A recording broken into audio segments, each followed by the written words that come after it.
Hello दोस्तों, मेरे YouTube channel NK Sir triple C में आपका बहुत बहुत स्वागत है। यहाँ पे मैं लेके आया हूँ क्लास 10th का एक्सरसाइज नंबर 8.1 का क्वेश्चन नंबर 6 है, जो यहाँ पे मैं दर्शा दिया हूँ। सवाल यह है कि कोण A और कोण B न्यून कोण है। न्यून कोण क्या होता है, इसको समझना है। न्यून कोण वह कोण होता है जो 0 डिग्री से बड़ा और 90 डिग्री से छोटा होता है। ऐसे कोण को हम न्यून कोण कहते हैं। जो 0 डिग्री के बराबर होता है उसको शून्य कोण या जीरो एंगल बोलते हैं, और 0 से 90 के बीच वाले को न्यून कोण बोलते हैं। 90 डिग्री वाले को समकोण बोलते हैं। जो 90 डिग्री के बराबर होता है उसको समकोण बोलते हैं। 90 डिग्री से ऊपर वाले को हम अधिक कोण बोलते हैं। 180 डिग्री को हम बोलते हैं ऋजु कोण। ठीक है, तो यहाँ पे हमें जो है कहा जा रहा है कि कोण A और कोण B जो है न्यून कोण है, इसीलिए मैंने इसको लिख दिया है। ये कोण A कोण B 0 डिग्री से बड़ा है और 90 डिग्री से छोटा है। न्यून कोण सवाल में भी बोला है, और ये भी बोला है कि cos A बराबर cos B दिया हुआ है। cos A बराबर cos B दिया है, और हमें प्रूफ करना है कि कोण A बराबर कोण B है। तो दोस्तों, इसके लिए मैं एक ट्रायंगल बनाता हूं। ये ट्रायंगल में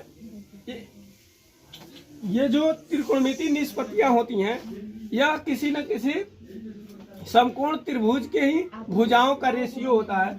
इसलिए हमने एक समकोण त्रिभुज बनाया। समकोण त्रिभुज यहाँ पे हमने B ले लिया।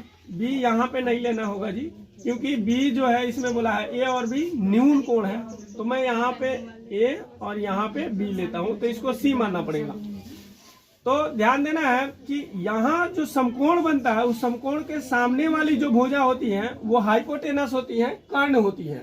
ये हमारा कर्ण है। और अगर मैं एंगल B लूंगा तो लंब यह हो जाएगा। अगर हम A लेते हैं तो लंब हमारा ये हो जाएगा BC। ठीक है, एंगल जैसे चेंज होगा, लंब और आधार दोनों चेंज हो जाते हैं, लेकिन कर्ण ज्यों का त्यों रहता है, वो सेम रहेगा। 90 डिग्री के सामने वाला ही कर्ण रहता है। तो यहाँ पे हम किसी भी जगह यहाँ भी B ले सकते थे, यहाँ भी A ले सकते थे, क्योंकि ये दोनों न्यून कोण होते हैं। किसी भी राइट एंगल में एक कोण समकोण होता है और दो जो कोण होते हैं बाकी उसके अलावे वो दोनों न्यून कोण होते हैं। तो इसलिए हमने A और B यहाँ याद दर्शा दिया।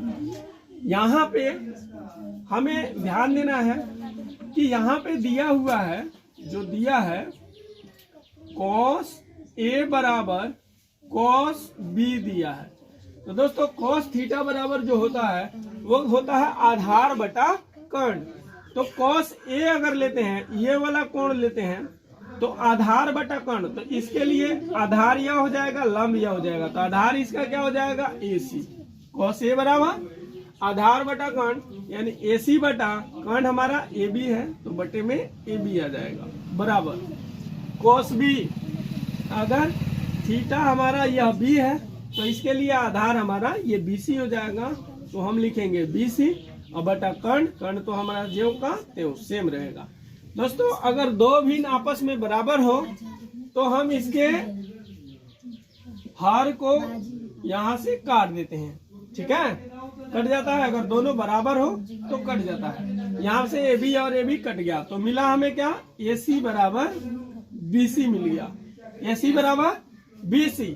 इसका मतलब क्या है कि यह AC जो रेखा है वह इस BC रेखा के बराबर है। तो हम पहले वाले चैप्टर में पढ़ चुके हैं कि जिस त्रिभुज के दो भुजाएं आपस में बराबर हो, उन बराबर भुजाओं के सामने वाले कोण भी आपस में बराबर होते हैं। तो दोस्तों, AC भुजा जो है वह यह AC ये है। अब इसके सामने वाला जो कोण होगा यह कोण B होगा, तो इसलिए मैं यहाँ कोण B लिखूंगा। अब BC जो भुजा है ये, इसके सामने वाला कोण, ये कोण ए होगा, तो इसके लिए मैं लिखूंगा कोण ए। यानी बराबर त्रिभुज के बराबर भुजाओं के सामने वाले कोण भी आपस में बराबर होते हैं, तो हमने बराबर कर दिया। इसी चीज को हम लिख सकते हैं या कोण ए बराबर कोण बी, जो हमें प्रूव करना था, इसलिए यहाँ हमारा प्रूव्ड होता है। धन्यवाद।